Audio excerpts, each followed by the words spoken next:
बिस्मिल्लाहिर्रहमानिर्रहीम। तमाम सारिफीन को एक मरतबा फिर खुश आमदीद और मोहब्बतों भरा अस्सलामु अलैकुम। मैं उम्मीद करता हूँ कि आप सब दोस्त खैरियत से होंगे। अल्लाह पाक से दुआ है कि अल्लाह पाक आपकी तमाम जायज़ ख्वाहिशात को पूरा फरमाए और आपको अपनी हिफ्ज़ो अमान में रखे। नाजरीन, बहुत से लोगों की पुरज़ोर फरमाइश के ऊपर आज जो हम आपके लिए वीडियो लेकर आए हैं वो है इजिप्ट के बारे में।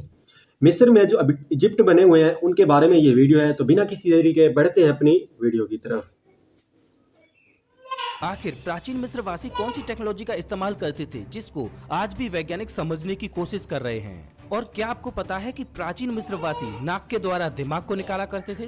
लेकिन नाज़रीन, नाक के रास्ते से जो है ना मिस्री दिमाग को बाहर निकाल लेते थे। आज की जदीद साइंस भी ये काम नहीं कर पा रही, जैसा कि आप जानते हैं। प्रकार की सभ्यताओं का जन्म हुआ और बहुत सी सभ्यताएं समय के साथ विलुप्त हो गईं। इतिहासकारों के मुताबिक प्राचीन काल में कुछ सभ्यताएं ऐसी भी थीं जिनकी टेक्नोलॉजी, सामाजिक, न्यायिक, आर्थिक व्यवस्था और रहन सहन आज के मुकाबले कहीं अधिक विकसित था। दोस्तों, इस वीडियो में हम आपको प्राचीन काल की एक ऐसी सभ्यता के बारे में बताएंगे जिनकी वास्तुकला, सामाजिक व्यवस्था से लेकर टेक्नोलॉजी भी आज के युग से कहीं आगे की थी।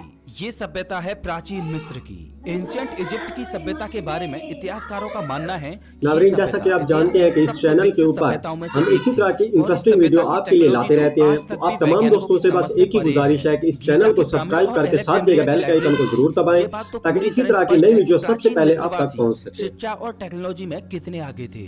जब मानव इतिहास में कई सभ्यताएं क्रमिक विकास की ओर बढ़ रही थीं, उस वक्त प्राचीन मिस्रवासी कृषि करना सीख गए थे।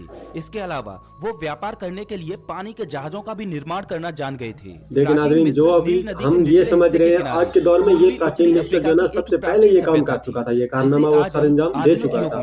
आधुनिक देश मिस्र के नाम से जानते हैं।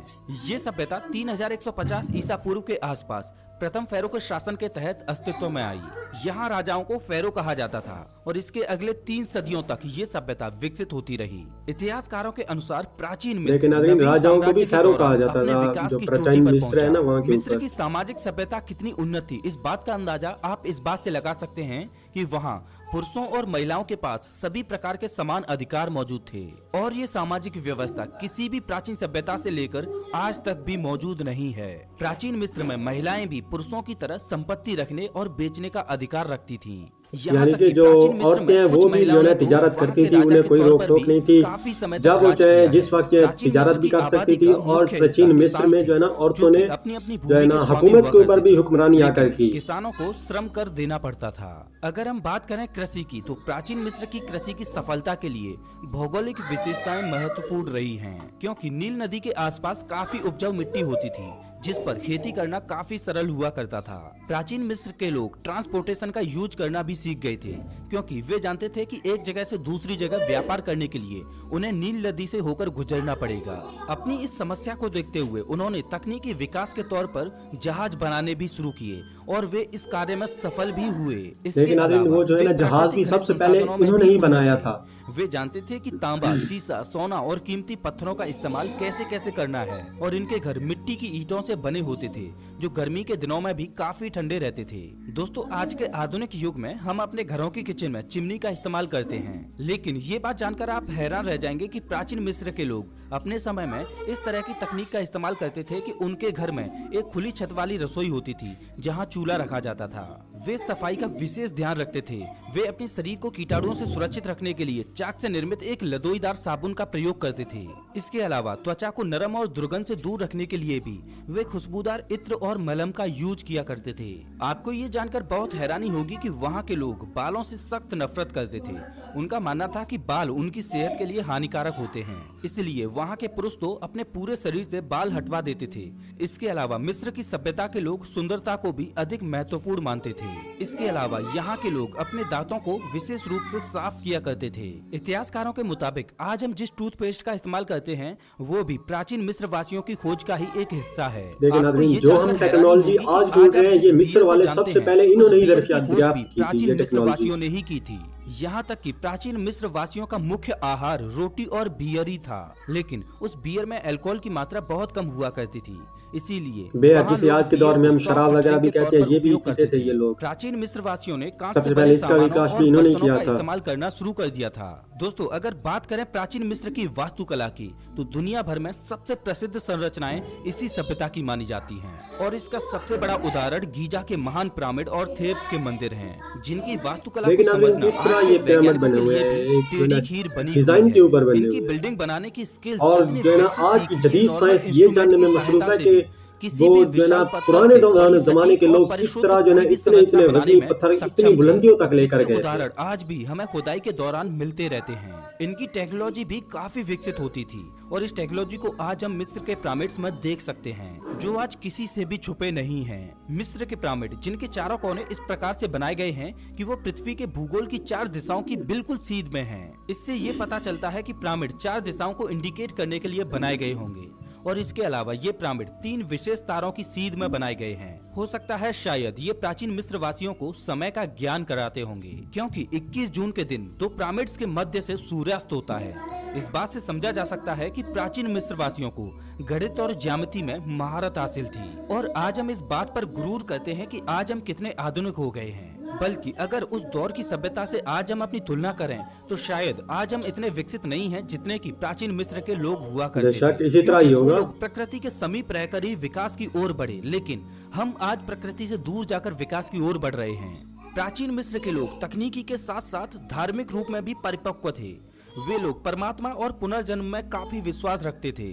उनके पुनर्जन्म लेकिन आप तो जानते हैं कि हम मुसलमान हैं और हमारा ये अकीदा है कि एक बार मरने के बाद दोबारा वापस नहीं आना। हाँ, रोज़े माशर जरूर जमा होंगे, हम अल्लाह पाक हमें उठाएंगे और हिसाब किताब होगा, ये जरूर मानते हैं, लेकिन हम दूसरे जन्म को नहीं मानते। ये नहीं मानते कि मरने के बाद दोबारा इसी दुनिया में वापस आएंगे और उस व्यक्ति का पुनर्जन्म होता है। इसीलिए वे मरे हुए व्यक्ति को मम्मी बनाकर एक तख्ते में बंद करके दफनाया करते थे। वे लोग पुनर्जन्म को इतना मानते थे कि उस मरे हुए व्यक्ति के साथ उसकी पसंद की हर चीज रखी जाती थी, यहाँ तक कि वे लोग काफी खाना पीना भी उसके साथ रखते थे। इसके अलावा वे दांत साफ करने के लिए टूथपेस्ट और आंखों में लगाने के लिए सुरमा भी उस व्यक्ति के साथ ही दफनाया करते थे। आपको बता दें कि वे मरे हुए व्यक्ति को पूरी तरह से नहीं दफनाया करते थे, बल्कि उसके प्रत्येक अंग को निकाल लिया करते थे, जैसे कि किडनी इत्यादि। यहाँ तक कि उस व्यक्ति के दिमाग को भी नाक के द्वारा निकाल लिया जाता था और बस उसे दिल के साथ ही दफनाया जाता था। कुछ लोगों का मानना था कि मनुष्य सुख दुख की सभी प्रक्रिया अनुभव करता है और वो ये अनुभव दिल से करता है, इसीलिए दिल के साथ ही व्यक्ति को दफनाने की प्रथा थी। क्योंकि प्राचीन मिस्र वासियों को दिमाग की ज्यादा समझ नहीं थी, इसीलिए उन्होंने दिमाग के बारे में जानने के लिए ज्यादा प्रयास नहीं किए, केवल उन्होंने अपने आप को दिल तक ही सीमित रखा। यदि प्राचीन मिस्र के किसी राजा की मृत्यु हुआ करती थी, तो वो लोग उस राजा की मम्मी के साथ उनके नौकरों को भी जिंदा दफना दिया करते थे। उनका ऐसा मानना था कि जब राजा का पुनर्जन्म होगा तो ये नौकर उनकी सुरक्षा के लिए उनके साथ रहेंगे। इसके अलावा प्राचीन मिस्र के लोग मेडिकल के क्षेत्र बड़े में जालिम लोग काफी थे यार। उन्नत थे। देखें, वे लोग ऑटोनॉमी के राजा अलावा मरा शरीर तो से जुड़ी अपने हर साथ जो है ना बीमारियों का 3-4 इलाज बंदे करवाने में वैसे ही लेकर सक्षम चला थे। गया। वे लोग जख्मों को पट्टी बांधकर उपचार किया करते थे। इसके अलावा आज हम दर्द को कम करने के लिए पेन किलर का उपयोग करते हैं, ठीक उसी प्रकार वहाँ के लोग भी दर्द को कम करने के लिए एक विशेष प्रकार की दवा का उपयोग करते थे। प्राचीन मिस्र के लोगों की मेडिकल व्यवस्था इतनी विकसित थी कि वहाँ हर रोग का एक अलग स्पेशलिस्ट हुआ करता था, जैसे दांतों के रोगों का अलग, आंख के रोग का अलग, और वहाँ के लोग भी केवल ऐसे ही लोगों से इलाज कराते थे जो उस रोग का स्पेशलिस्ट हो। इसके अलावा वे किसी भी टूटी हुई हड्डी को सही से जोड़ने में भी सक्षम थे। हालांकि मेडिकल के क्षेत्र में इतनी समझ होते हुए भी प्राचीन मिस्रवासी ज्यादा दिनों तक नहीं जी पाते थे। पुरुषों की औसत आयु करीब 35 साल तथा महिलाओं की औसत आयु करीब 30 साल ही हुआ करती थी। हालांकि वहाँ के लोग खाने में मीठा खाना अधिक पसंद करते थे और इस वजह से प्राचीन मिस्र की आधी से ज्यादा आबादी डायबिटीज की शिकार थी, और इस बात का पता खुदाई के दौरान मिली मम्मी से लगाया गया है। प्राचीन मिस्र के लोगों को आज भी कई उपलब्धियों के लिए जाना जाता है, जैसे कि उनका कंस्ट्रक्शन और टेक्नोलॉजी, जिसकी सहायता से उन्होंने विशालकाय पिरामिड, मंदिर और ऑब्लिक्स के निर्माण किए। उन्हें गणित की भी अच्छी समझ थी, एक व्यावहारिक और कारगर मेडिकल टेक्नोलॉजी, सिंचाई व्यवस्था और एग्रीकल्चर के दौरान उपयोग होने वाली टेक्निक, मिट्टी के बर्तन और कांच प्रौद्योगिकी और साहित्य कला में सबसे उन्नत सभ्यता के रूप में जाना जाता है। इस सभ्यता के बाद आई कई सभ्यताओं के द्वारा प्राचीन मिस्र की प्राचीन वस्तुओं को दुनिया के कई कोनों तक ले जाया गया। मिस्र में आज भी बहुत से ऐसे राज छिपे हुए हैं जिन पर रिसर्च करना अभी बाकी है। दुनिया के लिए मिस्र की सभ्यता आज भी खोजबीन और गहन अध्ययन का विषय बनी हुई है। दोस्तों, आज भले ही हम इतने विकसित हो गए हैं, लेकिन हमें ये नहीं भूलना चाहिए कि हमसे भी पहले इस धरती पर विकसित सभ्यता राज कर चुकी है, जिनकी टेक्नोलॉजी को समझने की कोशिश हम आज भी कर रहे हैं।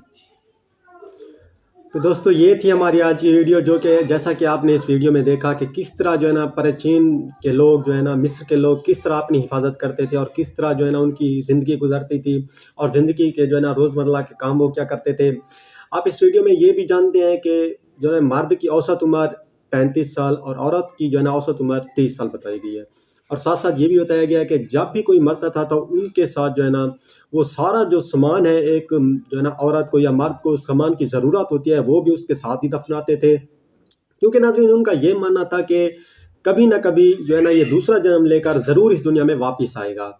और अगर उनका कोई राजा या महाराजा कोई भी मर जाता तो उसके साथ वो नौकरों को, जो उनके नौकर थे, उनको जिंदा ही दफना देते थे कि जो है ना जब राजा जिंदा होगा तो उसके जो नौकर हैं वो उसके साथ चलेंगे और उसके जो ना रोज़मर्रा के वो काम करेंगे। और साथ साथ आपको ये भी बताते चलें, जो वहाँ पे पिरामिड बने हुए हैं वो एक ऐसी दिशा के ऊपर बने हुए हैं, 3 सितारों के ऊपर बने हुए हैं। वो आपने इस वीडियो में ये भी जाना। तो दोस्तों, मोहतरम अजीज़ दोस्तों, मैं उम्मीद करता हूँ कि ये वीडियो आपको ज़रूर पसंद आई होगी, और वीडियो पसंद आए तो चैनल को सब्सक्राइब, वीडियो को लाइक और इस वीडियो को ज़रूर शेयर करें। और इस चैनल को सब्सक्राइब करके साथ दिए गए घंटी के बटन को ज़रूर क्लिक करें, ताकि इसी तरह आने वाली नई वीडियो सबसे पहले आप तक पहुँच सके। तो नाज़रीन, मुझे दीजिए इजाज़त। अल्लाह आपका हामी नासिर हो। मिलते हैं किसी एक और नई वीडियो में नए इंटरेस्टिंग सवाल और जवाबों के साथ और नई वीडियो के साथ। तो आप मुझे दीजिए इजाज़त। अल्लाह हाफिज़।